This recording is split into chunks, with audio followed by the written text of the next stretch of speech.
آپ صلی اللہ علیہ وسلم کو بیت المقدس اور وہاں سے ساتوں آسمان سدرۃ المنتہا اللہ تبارک و تعالی سے ملاقات اور پھر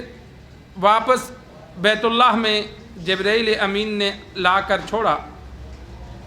اجمالاً اس کا بیان ہو چکا تھا، اور یہی آزمائش تھی، اس لیے کہ جسم کے ساتھ اتنا سفر کرنا آج کے دور میں بھی ممکن نہیں ہے۔ اس دور میں تو گاڑیاں بھی نہیں تھیں، ہوائی جہاز تو دور کی بات ہے، لیکن ہوائی جہاز بھی ہوں تو زمین سے آسمان تک کا فاصلہ آپ صلی اللہ علیہ وسلم نے فرمایا 500 سال کا ہے، اور 500 سال کا جو فاصلہ اگر انسان پیدل یا گھوڑے یا اونٹوں کا بھی حساب لگایا جائے تو جو 500 سال کا فاصلہ ہے وہ جہاز بھی ایک دن میں طے نہیں کر سکتا۔ 500 سال، پھر جانا بھی آنا بھی، صرف زمین سے آسمان نہیں، پھر ایک 7 آسمان، اور ہر آسمان سے دوسرے آسمان کا فاصلہ بھی آپ صلی اللہ علیہ وسلم نے فرمایا اتنا ہی ہے جتنا زمین سے آسمان کا فاصلہ ہے۔ تو اتنا زیادہ فاصلہ طے کرنا ایک لمحے میں، اور اللہ سے ملاقات بھی کرنا، انبیاء سے ملاقات بھی کرنا، واپس آ جانا صبح صادق ہونے سے پہلے یہ جسم کے ساتھ ممکن نہیں ہے۔ اسی چیز کو معجزہ کہتے ہیں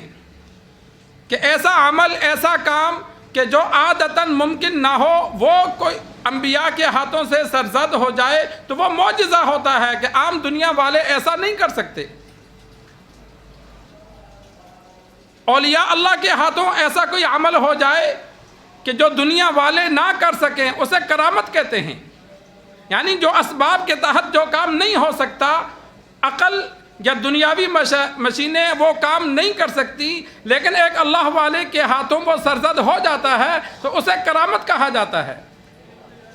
اور انبیاء کے عمل سے ایسا ہو تو اسے معجزہ کہا جاتا ہے۔ تو یہ معجزہ تھا، یہ آزمائش تھی کہ جو ایمان والے ہیں وہ اس پر ایمان لائیں گے، جو کافر ہیں وہ نہیں مانیں گے، وہ کہیں گے ایسا ہو نہیں سکتا، وہ انکار کریں گے، وہ اپنی عقل کو دہرائیں گے۔ تو جسم مع روح کے سرکار دو عالم صلی اللہ علیہ وسلم کو ایک بار لے جایا گیا، اس پر علماء کا اتفاق ہے، لیکن خواب میں انبیاء کے خواب بھی وہی ہوتے ہیں، جیسا کہ ابراہیم علیہ السلام کو خواب میں اللہ نے حکم دیا تھا کہ اپنے بیٹے کو ذبح کرو۔ اب یہ خواب تھا لیکن حکم مانا، اس لیے کہ انبیاء کا خواب بھی اللہ کی جانب سے وہی ہوتا ہے، اس میں شیطانی تصرف نہیں ہوتا۔ عام بندوں کے جو خواب ہیں اس میں سچا جھوٹا ہونا کا دونوں کا احتمال ہے، شیطان کی طرف سے بھی ہو سکتا ہے، اللہ کی جانب سے بھی ہو سکتا ہے، دن کے خیالات بھی ہو سکتے ہیں، لیکن جو انبیاء کے خواب ہوتے ہیں وہ خیالات بھی نہیں ہوتے، شیطان کے تصرفات بھی نہیں ہوتے، وہ اللہ کی جانب سے وحی الہی ہوتے ہیں۔ تو سرکار دو عالم صلی اللہ علیہ وسلم کو خواب میں کئی بار اللہ تبارک و تعالی نے عالم برزخ کی اور جنت اور جہنم کی سیر کرائی، اور کبھی تو اللہ تبارک و تعالی نے دوران نماز بھی جنت اور جہنم کی سیر کرائی۔